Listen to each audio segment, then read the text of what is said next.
Introduction: Understanding Schizophrenia Beyond the Stereotypes. Welcome to today's video, where we'll be diving into the complexities of schizophrenia, a condition often misunderstood in popular media. You might have heard that schizophrenia means a split mind, but it's not about having a split personality. Instead, schizophrenia involves a fragmented or disorganized way of thinking. What are the symptoms of schizophrenia? In this video, we'll explore the various symptoms of schizophrenia, which can be broadly categorized into positive, negative, and cognitive symptoms. From hallucinations and delusions to emotional flatness and memory challenges, we'll cover how these symptoms manifest and what they mean for those living with the condition. What causes schizophrenia?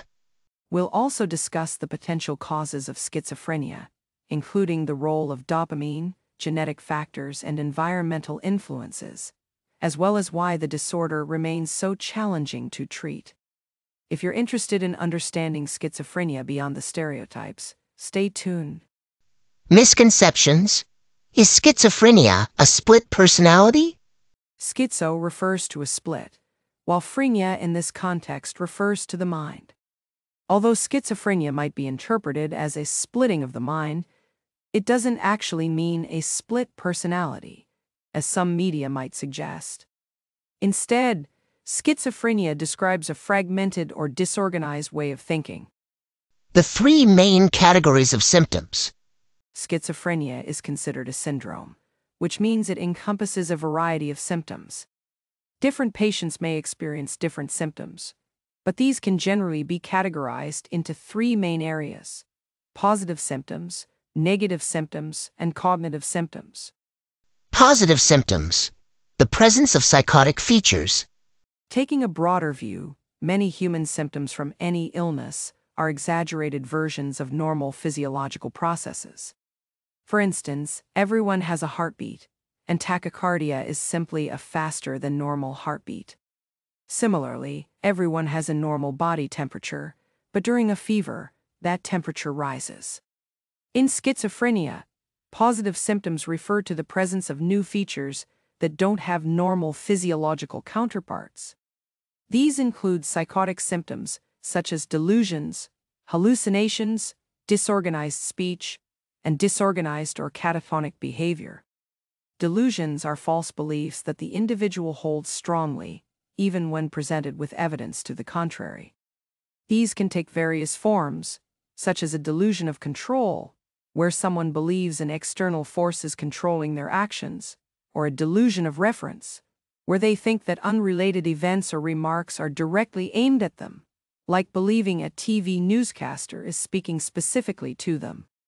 Hallucinations, another type of positive symptom, involve sensing things that aren't actually present, whether visually or audibly, such as hearing voices or commands. Disorganized speech, like a word salad, is a jumble of seemingly random words or phrases. Disorganized behavior could manifest as bizarre or inappropriate actions, such as wearing multiple jackets on a hot day. Catatonic behavior involves unusual movement, posture, or responsiveness, where a person might be immobile or in an unresponsive stupor.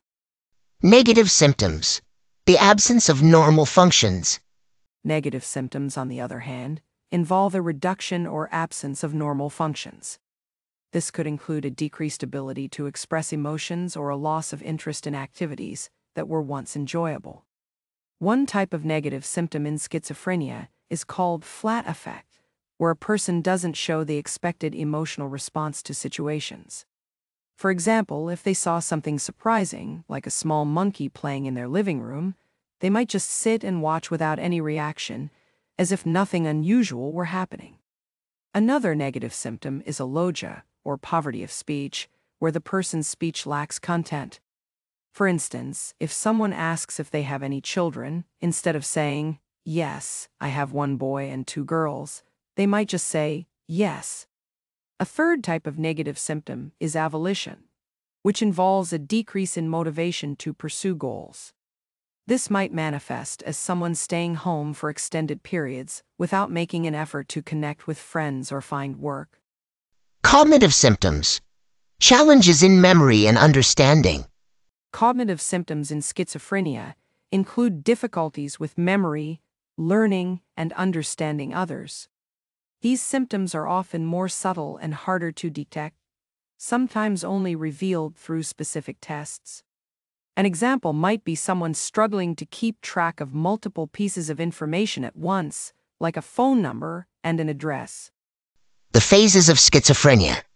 People with schizophrenia typically cycle through 3 phases. In the prodromal phase, they may become withdrawn and spend much of their time alone, displaying behaviors similar to other mental disorders like depression or anxiety. During the active phase, more severe symptoms emerge, such as delusions, hallucinations, disorganized speech, disorganized behavior, or catatonia. After the active phase, they often enter the residual phase, where cognitive symptoms like difficulty concentrating or withdrawal may reappear. Diagnosis criteria for schizophrenia. For an official diagnosis of schizophrenia, a patient must exhibit at least 2 of the following symptoms: delusions, hallucinations, disorganized speech, disorganized behavior, catatonic behavior, or negative symptoms. Importantly, one of these symptoms must be either delusions, hallucinations, or disorganized speech. For example, a diagnosis can't be based solely on disorganized behavior and negative symptoms. Cognitive symptoms, although common, are not required for a diagnosis. In addition, the signs of these disturbances must persist for at least 6 months, with at least 1 month of active phase symptoms. Finally, the symptoms cannot be due to another condition, such as substance abuse. The complex causes of schizophrenia. As for what causes schizophrenia, the answer remains unclear. It seems that the signs and symptoms are unique to humans and challenging to replicate or observe in animal models like mice or rats. One clue to understanding schizophrenia is that most antipsychotic medications that alleviate its symptoms work by blocking the dopamine receptor D2, which reduces dopamine levels in the brain. This suggests that schizophrenia might be related to increased dopamine activity. However, these medications are not universally effective, and they don't work for everyone with schizophrenia, indicating that the disorder likely involves more than just D2 receptors. Interestingly, clozapine, one of the most effective antipsychotic drugs, is only a weak D2 antagonist.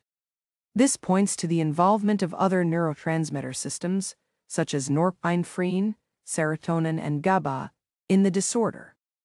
The role of genetics and environmental factors.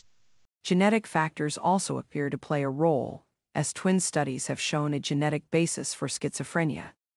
However, no specific genes have been conclusively linked to the disorder yet. Environmental factors like prenatal exposure to infections and certain autoimmune conditions, such as celiac disease, have also been associated with an increased risk of developing schizophrenia. Schizophrenia and gender differences. In terms of epidemiology, schizophrenia occurs slightly more often in men than in women, with onset typically in the mid-20s for men and the late 20s for women. Additionally, the clinical signs of schizophrenia tend to be less severe in women. Some studies suggest that this difference might be due to estrogen's regulation of dopamine systems. Interestingly, there doesn't appear to be any significant difference in schizophrenia rates across different racial groups. Treatment challenges in schizophrenia. Treating schizophrenia is complex. While antipsychotic medications are often used to reduce symptoms, it's crucial to involve a team of clinicians, including therapists, counselors, and psychopharmacologists. Although antipsychotics can be effective, they come with various challenges such as cost and potential side effects, including tolerance, dependence, and withdrawal.